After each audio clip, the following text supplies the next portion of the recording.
Hey, what's going on everyone? My name is John Fleischman and welcome back to another video. Today I'm going to share with you how I made this sick music video for a band called Earthgroans. Now, I don't see a lot of filmmakers covering metal bands or how they make music videos for that side of the industry, so if you're here wondering how I did all that, this video is for you. I'm going to be going over all the gear I used, the planning process, and the lighting techniques I used in order to create this banger of a video. Let's get into it.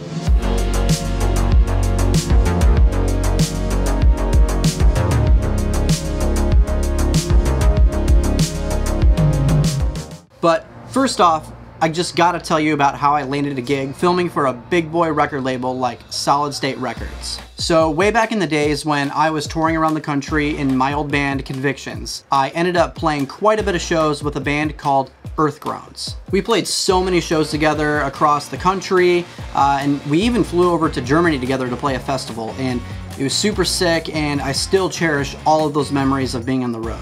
But eventually I stopped playing music and decided to focus on photography and filmmaking, and I still followed all the dudes that I met on tour, and I checked back in on them from time to time, but at that moment my life was just going in a totally different direction. So yeah, eventually Jeremy and the good old boys from Earthgroans got signed onto Solid State Records. And fast forward a few years, and that's when Jeremy hit me up to make a video for Earthgroans.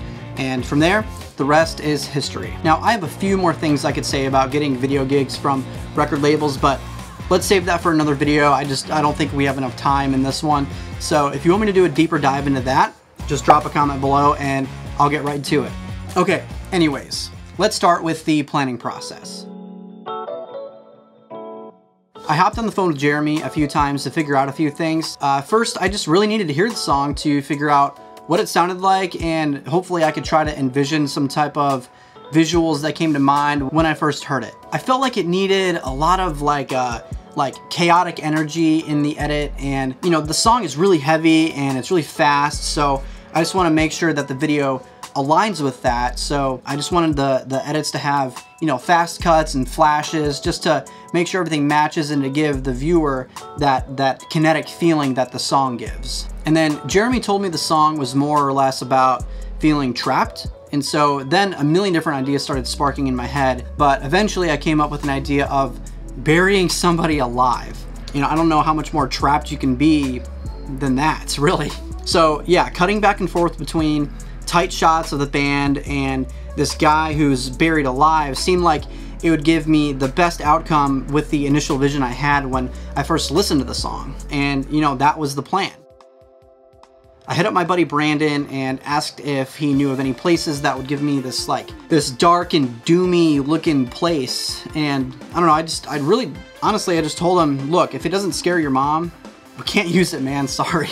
So eventually he took me down to this dungeon looking place that he found, and it was, honestly, it was perfect. It was exactly what we needed. Now, if you're planning out a location for a music video production, just please make sure you have these things in mind. 1, make sure there are no noise restrictions. Drums are loud and we don't want any Scott guy calling the cops on us and... Sir, we're speeding.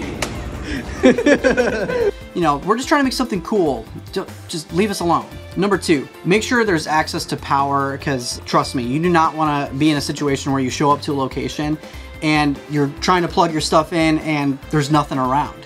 That would be awful. Like, just don't even go there. Make sure there's power, trust me. Number 3, bring a PA for song playback and make sure the speakers are louder than the drums, or at least make sure the artist knows how to play the song before actually filming it.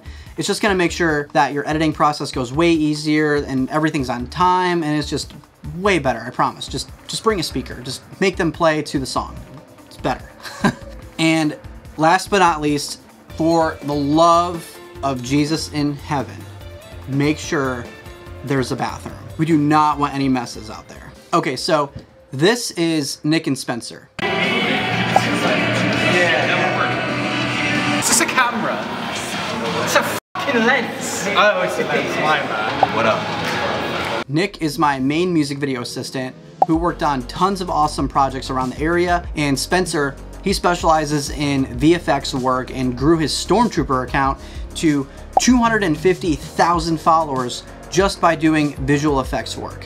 Having these guys around made things so much easier for me. And really, it takes a gigantic workload off of my shoulders when it comes to music video productions. You know, instead of me being the only guy that sets everything up, sets the lights up, make sure the camera's working properly, directing people, you know, having assistants make sure that that process goes really smoothly. And honestly, I couldn't do any of this without them.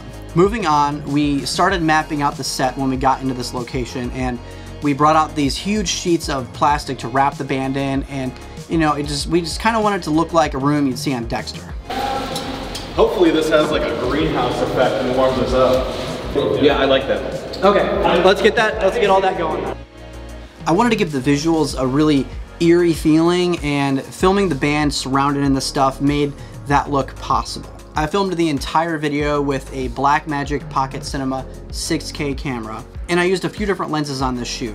I used the 16mm Rokinon lens and the 35mm Sigma Art lens. And then later on in the shoot, I ended up using a Canon 100mm. First, we got some shots of the band performing head on like they were performing on stage. For these shots, I used a wide focal length with my 16mm Rokinon lens and then my 35mm Sigma. We put a few newer lights behind the plastic sheets shooting from the side and set the mode to lightning. That way it would have like a constant flash going back and forth between each band member, and it looked really great. But there was just a couple things missing. We really just needed to add a little bit more of a backlight, so we decided to get my ice lights out and pop 4 of them behind the drums, behind the plastic sheet, so that way it could have this like hollow backlight, weird looking effect. And we threw some color on it too, so that way it would have a little bit more warmth in this like gritty looking area. And then we also used practical lights that were already in the room. They had these overhead lights in this like basement dungeon place, and I just had Spencer flick it on and off so that way it would look like, you know, like a Saw movie, like a really crazy horror movie, you know, like you're chained in the bathroom and someone's gonna kill you or something. So yeah, then for the final touch, we took an old light that I had somewhere that was just kind of sitting in the box somewhere, and we ended up hanging it right above where Jeremy was standing. We had it swinging around so that way the light was constantly moving on Jeremy's face, and we just wanted it to add to the chaos, really. We just wanted it to look like a big production with the lights flashing everywhere, look almost like a storm in the middle of this gritty area. And I think it turned out pretty good. Looks great. Very good. Am I doing anything good? But the last little spice that we added onto the video was fog. I snagged up a fog machine for our local guitar center, and it has been a game changer for me. It just adds so much atmosphere when you're filming on location, and it just makes everything like fill out so much more because the light shooting through it, and it just looks freaking sweet. So highly recommend fog or haze. Haze is better because it's not as thick, but we want it to be really thick and, you know, mysterious looking. So fog was what we choose for this one. But haze is probably a little bit better because it's not as thick and it doesn't get lost in people's faces and stuff. So whatever is best for your production, honestly. But in this one particularly, we just went with fog because we wanted to have that like denseness, you know? So, okay, we got those shots done. Then we moved the band over to the side, and that way we could shoot through the plastic for solo shots. It wasn't gonna be a clear shot because the plastic was covering their faces and their bodies, but that's what we wanted. We wanted it to have this like mysterious, eerie, gritty look, obviously, so I thought that shooting through the plastic instead to have that distortion on their face and their body with the light reflecting behind them would just add so much value to the video production. So what we did, we ended up just moving all of the lights that we had over from the previous set and just set them up in different ways so that way the lights would be flashing behind them and it would have a more silhouette look on these solo shots particularly. Another thing we made sure to do is add a click track in the very beginning of the song that carried through the entirety of the playback. And this is to make sure that the band stays on time while playing. The beginning of their song comes in right away with the full band, and it would just be impossible for everyone to nail it as soon as the song comes in. 1, 2, 3, 4, 1, 2, 3, 4.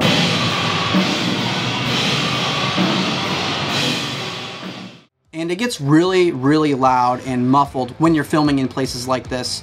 So having a click track really comes in handy for the artist. So I picked up these ropes for like 10 bucks at the hardware store, and we ended up tying these ropes to a few C-stands in the middle of this creepy looking hallway. Once we got the ropes all tied up, we added a band member in the middle of the section so that way the main ropes were in the foreground of my frame, in order to add to the metaphor of feeling trapped. Then we put the other band guys in the back of the hallway because why not? Let's just make it more creepy. I filmed each of those solo shots with the Canon 100mm lens because I just wanted the background to be really compressed, and I think the 100mm works best for that situation. For the lighting, we used the actual lights of the hallway and a small panel light on the side as a key light so that way we could see each guy's face. So for the last shot of the band, I took Jeremy down to this little boiler room place. It's not little, it's actually huge. And there was this gigantic hole in the wall, so we shined my Aputure 300X light down in the middle of it with a ton of fog shooting through it, so it almost looked like this big cloud behind him coming into this building. Then we also had Nick holding an ice light as a key light, so that way Jeremy's face could go in and out of the light. And it gave it a really eerie look, and I'm super glad we decided to add that shot because it looked freaking awesome, and most of us were just completely whooped by the end of that take. Now about this time in, we were about probably going on 8 hours with setup time and teardown time, so it was getting to that point where we were all getting a little tired, but hang on.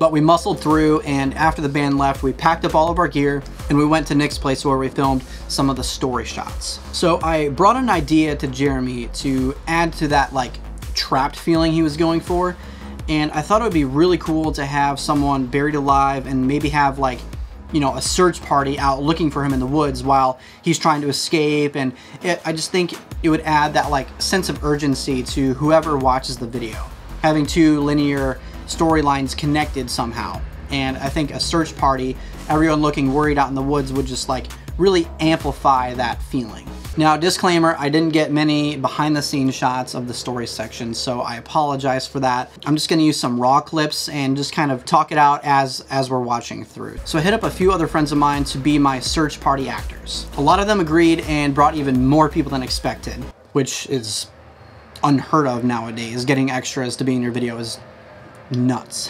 I swear it's like pulling teeth sometimes trying to get people to be in your video. So super grateful to my friends for being a part of this. It like really meant a lot. Couldn't have done it without them either, really. And then Nick even had his own son play as one of the actors, which added even more depth to the story, but more on that later. Oh, and he brought his cute little doggies to be in the video too. You're so cute. Okay, so it was really dark outside when we filmed this. There was no light around at all, and I mean, we were in the middle of the freaking woods. There was nothing. So I had to raise my Aputure light, use a battery on that thing, and raise it all the way up as high as I can with my C-stand and crank that power up to 100%. So the scene was to have a search party out looking for this guy who was supposedly taken and buried alive. We thought it would be cool to have them find the guy's missing shoe in the woods and show that detail of him later on with only one shoe on. After all those scenes were shot, we moved into the claustrophobic shots of the guy who was buried alive. We only used a phone light and a lighter for all of the lighting in these shots. We set up 3 planks of wood together to show only the corner of the coffin and film only that particular angle to give the illusion that he was trapped in this space.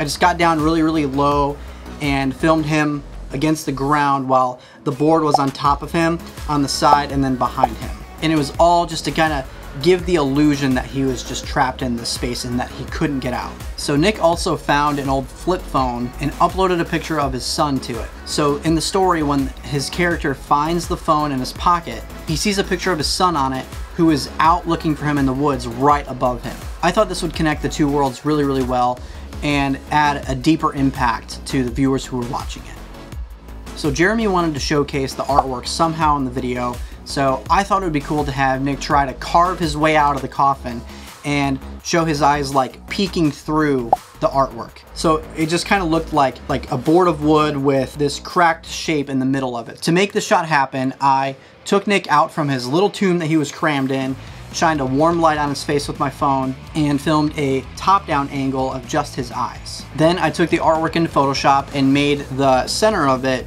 transparent. So when I popped that file on my timeline over the file of his eyes, it looked like his eyes were going through that board.